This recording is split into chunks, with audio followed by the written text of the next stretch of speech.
అందరికీ నమస్కారం అండి. నా పేరు డాక్టర్ అక్షిత్. ఈ మధ్య ఏజెన్సీ ప్రాంతాలలో చిన్నపిల్లలు చనిపోవడం ఎక్కువ చూస్తున్నాం. అందుకు one of the main reasons pneumonia. ఈ నిమోనియా అనేది లంగ్ ఇన్ఫెక్షన్ అండి. ఇది బ్యాక్టీరియా వల్ల రావచ్చు, వైరస్ వల్ల రావచ్చు, లేదా పల్మనరీ టీబీ వల్ల కూడా వచ్చే ఛాన్సెస్ ఉంటాయి. దీని యొక్క లక్షణాలకు వచ్చినట్లయితే జ్వరం, జలుబు, దగ్గు, ఫిట్స్ రావటం, డొక్కలు ఎగరేయటం,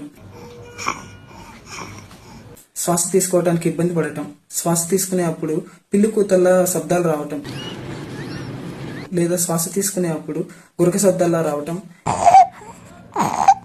ఇలాంటివన్నీ చూస్తూ ఉంటాం. అంతేకాకుండా పిల్లలు పాలు తాగలేకపోవటం, పిల్లలు అన్నం తినలేకపోవటం, ఇలాంటి లక్షణాలు చూస్తూ ఉంటాం అనమాట. ఇది ఎలా ప్రివెంట్ చేసుకోవచ్చు? ఇది ఎలా ప్రివెంట్ చేస్తామంటే ఖచ్చితంగా పుట్టినప్పటి నుంచి 6 months వరకు తల్లిపాలు మాత్రమే పట్టాలి. ప్రతి పిల్లలకి న్యూమోకోకల్ వ్యాక్సిన్ అనేది వేయించాలి.